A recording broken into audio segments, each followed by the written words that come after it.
18 de octubre de 2013. Es una noche de celebración en la glamorosa ciudad turística de Los Cabos, México. Las lujosas villas frente a la playa brillan bajo luces resplandecientes. La música llena el aire. El champán fluye libremente y los invitados elegantemente vestidos se mezclan sin preocupación alguna, completamente inconscientes de la siniestra sombra que se mueve silenciosamente entre ellos. Pero en medio de esta escena gozosa, acecha una presencia enmascarada, una figura disfrazada de payaso, vibrante pero extrañamente escalofriante. Este no es un animador contratado para la fiesta, es un depredador oculto bajo colores brillantes y sonrisas pintadas.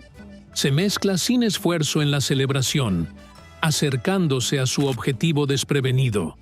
Francisco Rafael Arellano Félix, el antiguo jefe del notorio cártel de Tijuana. Mientras las risas resuenan alrededor de la piscina, el payaso se acerca a Félix y, sin dudarlo, saca una pistola oculta dentro de su disfraz. Un solo disparo estridente rasga la atmósfera festiva. La música se detiene. La risa se convierte en gritos. Félix colapsa, la vida instantáneamente drenada de su rostro atónito. Este no es un acto aleatorio de violencia, es una ejecución despiadada, un mensaje escalofriante al mundo criminal. El asesino detrás de la máscara es José Rodrigo Gamboa, mejor conocido como el Chino Anthrax. Temido y reverenciado, no es un asesino ordinario, sino uno de los sicarios más infames que los cárteles mexicanos hayan conocido jamás. Esta es la impactante historia verdadera del Chino Anthrax. La historia de hoy es sobre un hombre llamado José Rodrigo Arechiga Gamboa, pero quizás lo conozcas mejor como el Chino Anthrax. ¿Cómo obtuvo ese apodo? Bueno, llegaremos a eso en un momento. Pero primero, comencemos desde el principio. El Chino nació el 15 de julio de 1980, en Culiacán, Sinaloa. Ahora, si has oído hablar de Culiacán, probablemente sepas que es una ciudad infame por su conexión con el mundo del narcotráfico de México. Es un lugar donde el crimen corre profundo y el poder viene de algunos rincones muy oscuros. Pero aquí está el giro. La vida temprana de El Chino no era como la de la mayoría de los niños que crecen en lugares como este. Mientras muchos nacen en la pobreza y la violencia, la infancia de El Chino fue bastante privilegiada. No estaba luchando. Venía de una familia adinerada y respetada. Su papá era un funcionario del gobierno y su mamá, una ama de casa bien educada y devota. Como ya puedes ver, los antecedentes de El Chino no eran exactamente el tipo que esperarías de alguien cuyo nombre, eventualmente, estaría vinculado con el mundo criminal. Su vida temprana no apuntaba a un futuro oscuro. Pero había un factor crucial que finalmente moldearía el camino de El Chino, uno geográfico. Recuerda, El Chino creció en Culiacán, una ciudad infame por su crimen y violencia. Y como quiso el destino, El Chino no solo creció en un área peligrosa. Tenía algunos vecinos bastante sospechosos. Vivía justo al lado de los Zambada, un nombre que tiene peso serio en el mundo del crimen. Y veremos qué tan significativa se volvería esa proximidad en moldear la vida y el futuro de El Chino. Ahora, algunos de ustedes podrían no reconocer el nombre Ismael Zambada, mejor conocido como El Mayo. Así que vamos a desglosarlo. El Mayo es uno de los señores de la droga más poderosos y elusivos de México, y un jefe de mucho tiempo del infame cártel de Sinaloa. Mientras la mayoría de la gente conoce a El Chapo Guzmán como la cara del cártel, El Mayo era el hombre que movía los hilos desde las sombras. Juntos, cofundaron y colideraron el cártel de Sinaloa, construyéndolo en un imperio criminal responsable del tráfico de drogas, lavado de dinero y violencia despiadada. Pero después de que el Chapo fue capturado, extraditado a Estados Unidos y sentenciado a cadena perpetua, el Mayo silenciosamente tomó control total. A pesar de ser casado por décadas, nunca pasó un día tras las rejas, hasta que fue capturado el 25 de julio de 2024, cuando aterrizó en un avión privado en un aeropuerto cerca de El Paso, Texas, Estados Unidos. Probablemente has oído más sobre el Chapo por sus escapes llamativos y arrestos que acaparan titulares. El Mayo, por otro lado, prefería el silencio, operando como un fantasma, siempre presente, pero nunca visto. Se sabía que Ismael Zambada tenía muchos hijos. ¿Exactamente cuántos? Eso sigue siendo un misterio, oculto bajo capas de secreto y sombras. Pero había 3 hijos que destacaban, no solo por su linaje, sino por su vínculo con la figura central en la historia de hoy, el Chino. Estaba Vicente Zambada Niebla, mejor conocido como El Vicentillo. Luego vino Ismael Zambada Imperial, el Mayito Gordo, y finalmente Serafín Zambada Ortiz, quien usaba el apodo Cera. Estos 3 no eran solo hijos de un capo del cártel, eran los amigos de la infancia de El Chino. Todos tenían aproximadamente la misma edad y desde temprana edad eran inseparables. Fueron a la escuela juntos, jugaron deportes, se juntaron después de clases, crecieron lado a lado. Ahora, quizás nunca sepamos exactamente cuánto influyeron los chicos Zambada en el joven El Chino. Pero una cosa es cierta. El Mayo no mantuvo a sus hijos alejados del mundo del cártel. No era solo un imperio criminal, era un negocio familiar. Y el Chino, él estaba justo ahí, en el medio de todo. Como se mencionó anteriormente, el Chino venía de una familia. Tenía toda oportunidad de vivir una vida limpia y exitosa. Y aunque era increíblemente cercano a los hermanos Zambada, quienes ya estaban rodeados por el mundo del crimen organizado, el Chino nunca mostró interés en seguir ese camino. De hecho, lo que él quería no podría haber estado más lejos de eso. Tenía el sueño de convertirse en piloto en el ejército mexicano. Esa era la meta. Pero ese sueño fue cortado de raíz antes de que pudiera siquiera despegar. Durante el examen físico, el Chino fue descalificado, no por falta de fuerza o habilidad, sino por una condición de la piel llamada psoriasis. Es un problema autoinmune crónico que causa parches rojos y escamosos en la piel. No es peligroso, pero suficiente para reprobarlo por razones médicas. Así que, el Chino tuvo que pivotar. Con el vuelo fuera del panorama, dirigió su atención a algo completamente diferente: arquitectura. Se inscribió en la universidad, listo para construir un nuevo futuro, ladrillo por ladrillo. Mientras estaba en la universidad, el Chino conoció a una chica. Una cosa llevó a la otra, y antes de que pasara mucho tiempo, tuvieron una hija. Poco después, se casaron. 2 momentos que cambian la vida, uno tras otro. Y así como así, todo cambió. Pero no de la manera que podrías esperar. Con un bebé que cuidar y una esposa que mantener, el Chino no tuvo más opción que abandonar la escuela. Cualquier sueño que tuviera de construir un futuro, de la manera correcta, de repente se sintió fuera de alcance. Sin título, sin trabajo, sin plan real, y el peso de ser un padre joven, un esposo y el único proveedor lo golpeó duro. Las cuentas se acumularon. El estrés se montó. Se estaba ahogando antes de que tuviera la oportunidad de nadar. Y en ese momento de desesperación, cuando la presión se volvió demasiado para soportar, el Chino miró hacia atrás a las únicas personas que conocía que nunca parecían luchar. Sus amigos de la infancia. Los hermanos Zambada. Desesperado y sin opciones, el Chino hizo una llamada que cambiaría su vida para siempre. se acercó a su amigo de la infancia, Vicente Zambada Niebla, mejor conocido como El Vicentillo, el hijo mayor de El Mayo y una figura en ascenso dentro del cártel de Sinaloa. El chino le dijo a El Vicentillo directamente: estaba quebrado, luchando, y necesitaba una salida. El Vicentillo no dudó.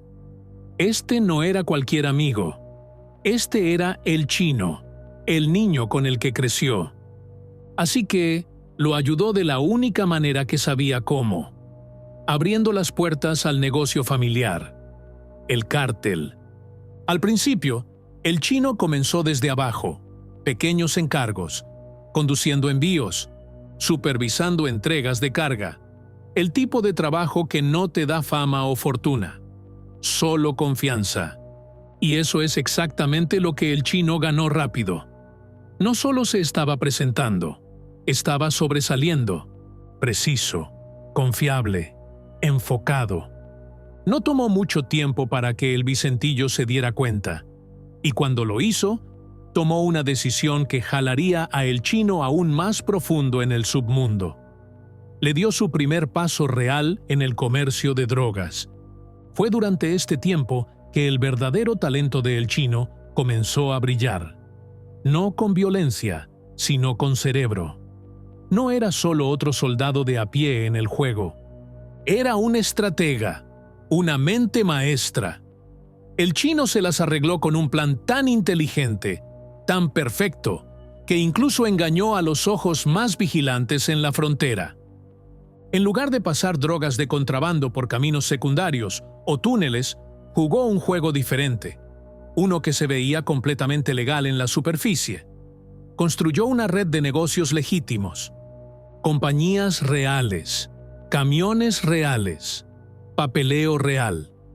En los libros, eran solo compañías mexicanas regulares de transporte enviando mercancías a través de la frontera, pero escondido dentro de esos envíos, cargas masivas de cocaína y marihuana, y la belleza de todo.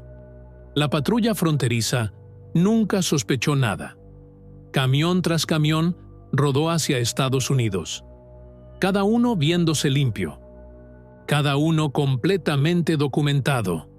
Mientras tanto, toneladas de drogas se movían a plena vista, escondidas detrás de logos, licencias y manifiestos firmados.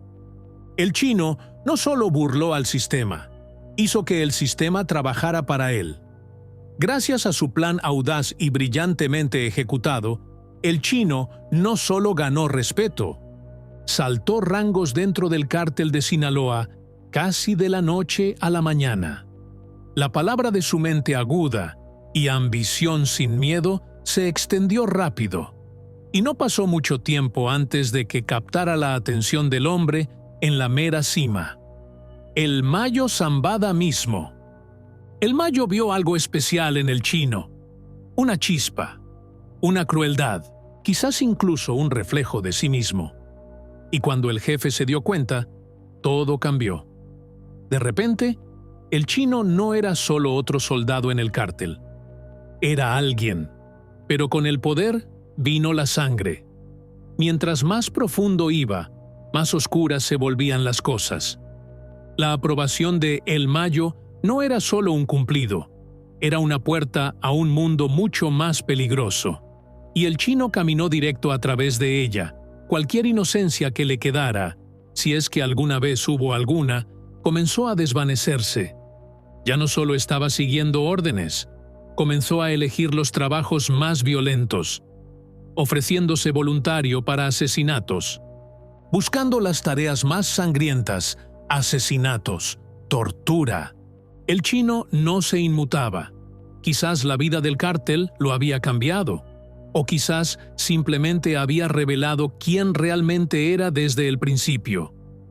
Para este punto en su vida, algo dentro de el chino había cambiado, y no para mejor. Era como si hubiera desarrollado una sed insaciable de sangre. Matar ya no era solo parte del trabajo, se convirtió en algo más oscuro, más personal. No solo eliminaba enemigos, hacía ejemplos de ellos. Según reportes, el chino no se detenía en el asesinato. Mutilaba los cuerpos de miembros de cárteles rivales y los colgaba de puentes públicos con mensajes escalofriantes garabateados en pancartas. Advertencias para cualquiera que se atreviera a cruzar su camino. No era solo brutalidad, era guerra psicológica. Pronto, el nombre de El Chino se volvió sinónimo de asesinato, tortura y violencia empapada de sangre. En los pueblos donde operaba, comenzaron a extenderse susurros, rumores espeluznantes de que aquellos que morían en sus manos no solo sufrían en vida, continuaban sufriendo en el más allá por las cosas horríficas hechas a sus cuerpos. La manera en que el chino trataba con sus enemigos, los asesinatos brutales, la tortura indescriptible, rápidamente lo convirtió en algo más que solo un sicario. En las calles, su nombre comenzó a resonar como una advertencia, un nombre que eventualmente se convertiría en leyenda: el chino Anthrax. Chino, por sus rasgos faciales ligeramente asiáticos, un apodo que se pegó desde temprano, y Anthrax. Eso vino de la enfermedad mortal Anthrax. Rápido, letal y temido, justo como el chino. Su nombre no era solo una etiqueta, era un mensaje. Peligro, brutalidad y miedo envueltos en uno. Y el Mayo Zambada, siempre el estratega, vio el miedo que el chino inspiraba como un arma en sí misma. No perdió ni un segundo. Trajo a el chino más profundo al círculo interno, usando su reputación como un arma psicológica contra rivales. El Mayo lo hizo el guardaespaldas personal de su hijo mayor, Vicente Zambada Niebla, el Vicentillo. Pero el chino no era solo un guardaespaldas, era la navaja del cártel de Sinaloa. Afilada, leal y despiadada. Un instrumento viviente y respirante de violencia. En el mundo de los cárteles no era solo un hombre, era una máquina de matar sin conciencia. Para 2008, las calles de México estaban estallando en violencia, y en el corazón del caos había una traición que desgarraría una de las alianzas criminales más poderosas de la historia.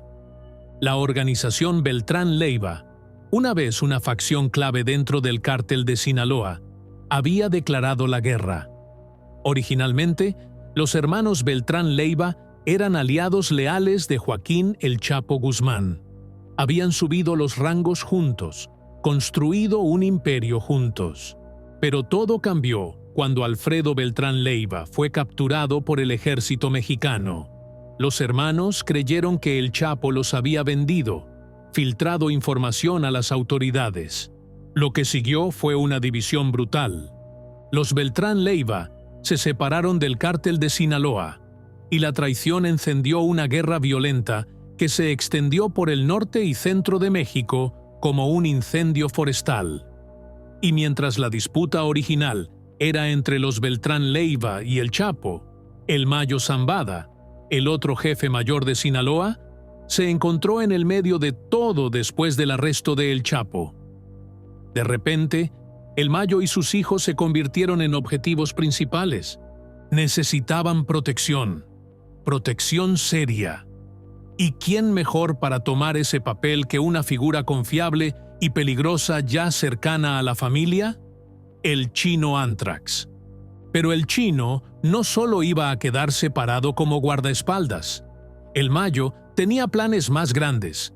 Le dio a el chino una misión mortal: crear un grupo armado élite cuyo único trabajo fuera proteger a la familia Zambada y eliminar a cualquiera que representara una amenaza. Ese grupo pronto se volvería infame a través de México como los Anthrax. Los Anthrax no era solo una pandilla armada, era una unidad de aplicación despiadada y de estilo militar creada desde cero por el chino Anthrax mismo. Y no la construyó solo. A su lado estaban sus hombres de mayor confianza. Asesinos que compartían su lealtad, su ambición y su sed de sangre. Estaba René Velázquez Valenzuela, conocido en las calles como el Sargento Phoenix, un ejecutor intrépido con reputación de brutalidad. Luego vino Jesús Piña, el 20, un táctico frío y calculador.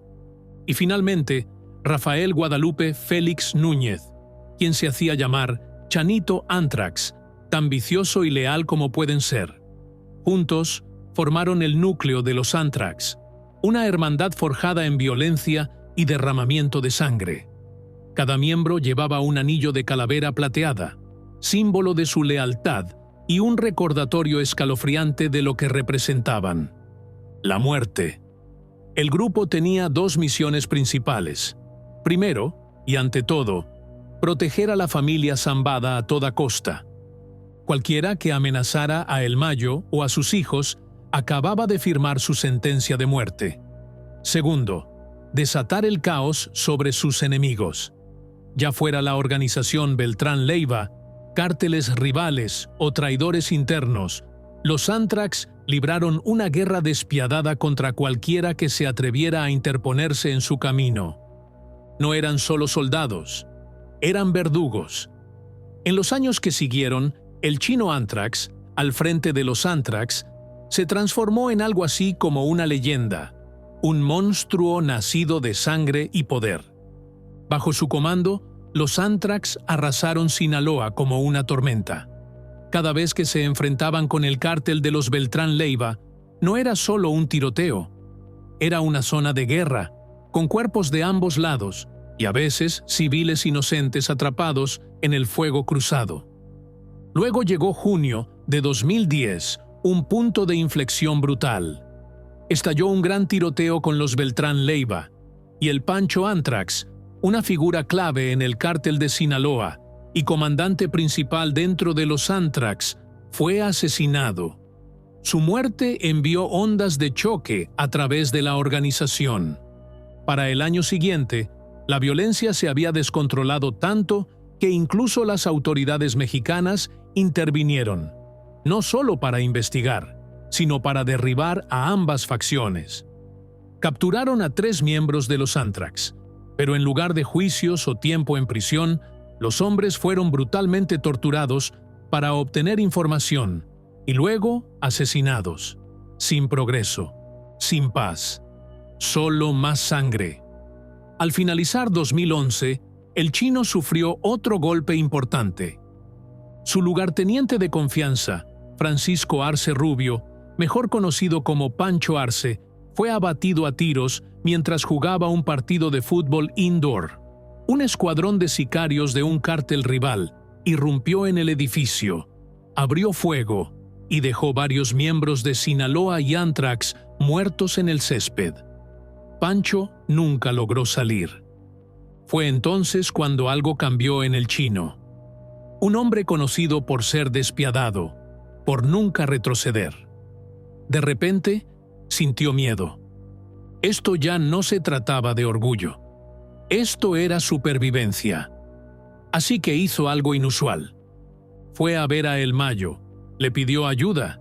Si El Mayo podía hablar directamente con los líderes de los cárteles rivales, tal vez, solo tal vez, los Anthrax podrían obtener alguna protección, un amortiguador contra la aniquilación. El Mayo sí se acercó. Trató de negociar, pero la respuesta fue clara. No habría paz. Los Anthrax se habían vuelto demasiado violentos, demasiado imprudentes. A los ojos de sus enemigos, la única manera de detenerlos era eliminarlos completamente. Fue en febrero de 2012 cuando las calles se tiñeron de rojo con la traición. Roque Landeros, un soldado leal de los Anthrax, y otros 3 miembros fueron abatidos a tiros, pero no por cárteles rivales o fuerzas del orden. No, esto era algo más oscuro, algo interno. Estos hombres fueron víctimas de una guerra silenciosa que se gestaba dentro del propio cártel de Sinaloa. La propia facción de El Chapo se había vuelto contra los Anthrax, y sus miras no estaban puestas solo en los soldados. Querían al hombre en la cima, el chino Anthrax. Ese mismo año, los fiscales estadounidenses acusaron a El Chino de conspiración para contrabandear media tonelada de metanfetaminas y 5 kilos de cocaína hacia Estados Unidos. Lo que el chino no sabía era que durante 6 largos meses, la DEA había estado interceptando llamadas, conversaciones entre él y su red de traficantes. Mientras los federales fueron atrapando operativos de bajo nivel uno por uno, las piezas comenzaron a encajar. Testimonio tras testimonio apuntaba en una dirección, y pronto tenían suficiente para presentar cargos contra uno de los lugartenientes más temidos de Sinaloa. El chino podía sentir la presión cerrándose. La DEA, las autoridades mexicanas e incluso facciones rivales dentro de su propio cártel querían una cosa: el fin de los Anthrax. Y era solo cuestión de tiempo. Durante este tiempo, el chino Anthrax desarrolló una obsesión total con las redes sociales. Instagram y Twitter no eran solo aplicaciones para él, eran su escenario. Mientras la mayoría de los miembros del cártel se escondían en las sombras, el chino Anthrax estaba ocupado persiguiendo los reflectores. Bajo una serie de nombres falsos, el chino comenzó a presumir su estilo de vida extravagante. Aviones privados, ropa de diseñador, vacaciones de lujo, armas bañadas en oro, fiestas salvajes e incluso tigres como mascotas. No solo estaba viviendo como un rey, quería que el mundo lo viera. A pesar de ser un hombre buscado, el chino actuaba como si fuera intocable. Fue de fiesta en salones VIP en Estados Unidos, publicó fotos de su dinero, sus armas, e incluso compartió una instantánea con uno de los hijos de El Mayo. Lo que el chino no se daba cuenta era que esta obsesión con los reflectores, esta necesidad de ser visto, eventualmente lo llevaría directo a su caída. Para octubre de 2013, los reflectores que el chino perseguía se derramaron al mundo real. Una lujosa fiesta de 63 cumpleaños iluminó una villa frente a la playa en Los Cabos. El invitado de honor, el ex jefe del cártel de Tijuana, Francisco Rafael Arellano Félix. El champán fluyó, una banda de mariachis tocó. Entonces un payaso se mezcló entre la multitud. Los invitados rieron. El payaso tocó una corneta de juguete, posó para fotos y sacó una pistola oculta. ¡Bang! Arellano Félix colapsó en una lluvia de sangre y confeti. Las cámaras destellaron, los invitados gritaron, y en horas todos los noticiarios mexicanos transmitían clips granulados de teléfonos celulares del payaso asesino. Era la infamia viral que el chino siempre había querido, y la bandera roja final para las fuerzas del orden en ambos lados de la frontera. Durante años, el chino Anthrax se mantuvo un paso adelante de las autoridades mexicanas, incluso mientras presumía un estilo de vida en línea. Difuminaba su rostro en cada foto, pensando que eso era suficiente para mantener oculta su identidad. Fue aún más lejos, sometiéndose a cirugía plástica, alterando sus huellas dactilares, cualquier cosa para borrar al hombre que una vez fue. Pero aquí está el punto. Mientras él pensaba que se estaba escondiendo a plena vista, en realidad estaba dejando atrás un rastro digital, un rastro de migajas. Lo que el chino no se daba cuenta era que los agentes federales, especialmente la DEA, estaban observando de cerca y notaron algo que él no vio. En varias de sus publicaciones llevaba un distintivo anillo de calavera, del mismo tipo que usaban los miembros de los Anthrax.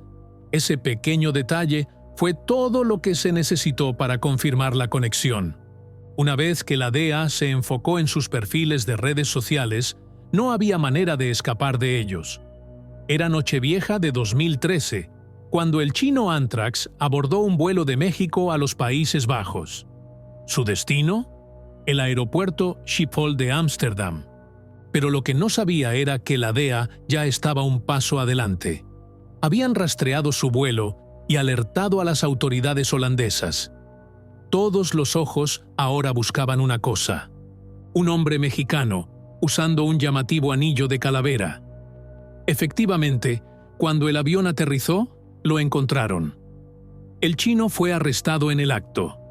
Viajaba bajo un nombre falso, Norberto Siqueiros García, la identidad de un ciudadano mexicano muerto. Pero fue ese distintivo anillo de calavera lo que lo delató.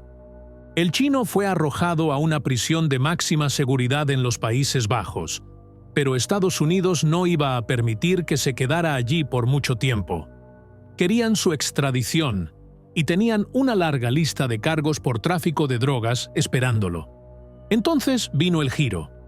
Solo una semana después de su arresto, el Departamento del Tesoro de Estados Unidos golpeó a El Chino con sanciones bajo la Ley de Designación de Capos de Narcóticos Extranjeros, una ley que congela activos y prohíbe a los ciudadanos estadounidenses hacer negocios con grandes traficantes de drogas. Pero más importante, ese anuncio expuso algo enorme. El chino no era solo otro jugador en el juego, era el principal ejecutor de El Mayo Zambada. Pero eso no es todo. También estaba trabajando para el Chapo.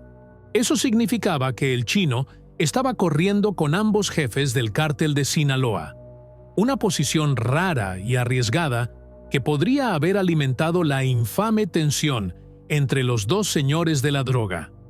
El 10 de julio de 2014, el chino Anthrax fue finalmente extraditado a Estados Unidos al día siguiente. Parado ante un juez en San Diego, se declaró inocente. Lo que siguió fue un tira y afloja legal. Su equipo de defensa siguió retrasando el juicio, introduciendo nuevas evidencias, tratando de confundir a la fiscalía. Pero el juego no podía durar para siempre. El 20 de marzo de 2015, el chino finalmente se declaró culpable, admitiendo una conspiración para contrabandear cocaína y marihuana hacia Estados Unidos. En algún momento, el chino Anthrax hizo un movimiento que sorprendió a muchos en el AMPA. Cooperó con el gobierno estadounidense. Su inteligencia ayudó a derribar figuras clave dentro del cártel de Sinaloa. Pero eso plantea una pregunta ardiente. ¿Se volteó solo para obtener una sentencia más ligera? ¿O fue arrepentimiento genuino por la vida empapada de sangre que había llevado en Sinaloa? ¿La verdad? Pudo haber sido un poco de ambos. Después de ser sentenciado, el chino le dijo al juez que quería cambiar su vida. Tal vez encontrar trabajo en construcción. Tal vez remodelar casas.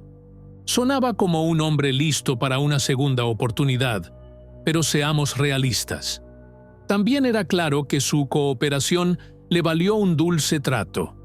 El chino recibió solo 7 años tras las rejas, y como ya había cumplido cerca de un año antes de declararse culpable, salió libre en marzo de 2020. El plan era que cumpliera 5 años más bajo libertad condicional. Pero esa libertad no duró mucho, porque lo que vino después fue el comienzo del fin para el chino Anthrax. Para este punto, el chino Anthrax no solo se estaba escondiendo, estaba viviendo bajo un nuevo nombre con un rostro alterado quirúrgicamente. Después de cooperar con el gobierno estadounidense, sabía una cosa con certeza. Si alguna vez hacía contacto con sus viejos amigos del cártel de Sinaloa, sería una sentencia de muerte. Ese mundo no perdona la traición y nunca olvida. Pero entonces, algo extraño pasó. El 6 de mayo, solo 2 meses después de su liberación de prisión, el chino desapareció. Su oficial de libertad condicional llegó a su casa para una verificación de rutina y encontró el lugar vacío, sin señales de lucha, sin nota de despedida, solo su teléfono, dejado atrás como un fantasma. En el momento que el fiscal recibió las noticias, se encendieron las alarmas. El mismo juez que había sentenciado a El Chino años antes no perdió tiempo. Se emitió una orden de arresto. Las autoridades lanzaron una búsqueda, convencidos de que había huido del país. Y tenían razón. El chino había regresado silenciosamente a Culiacán, deslizándose de vuelta a la ciudad que una vez gobernó desde las sombras. Se estaba quedando con su hermana y su esposo, probablemente esperando algún tipo de paz o tal vez solo un escondite temporal. Pero cualquiera que fuera la razón, la reunión no duró. 3 días después, llegó la pesadilla. Un BMW fue encontrado abandonado en un camino de tierra en Culiacán. Adentro había 3 cuerpos, hinchados, sin vida, acribillados a balazos. Era el chino, su hermana y su esposo. Todos ejecutados. Pero incluso en la muerte, había duda, debido a la severa descomposición y la cirugía plástica que el chino se había hecho.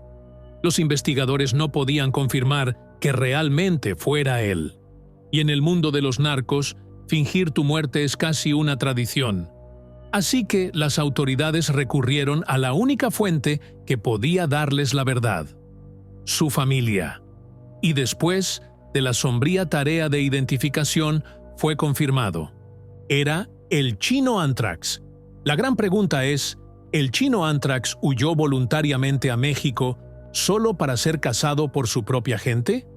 ¿O fue secuestrado directamente de San Diego, arrastrado de vuelta a través de la frontera sin opción? Tal vez nunca sepamos toda la verdad. Pero lo que sí sabemos es esto: el chino Anthrax fue asesinado por la misma organización que una vez lo crió. El chino nació en su mundo, fue reclutado por su mano, y al final fue silenciado por ella. Su vida comenzó con el cártel de Sinaloa y terminó con ellos también.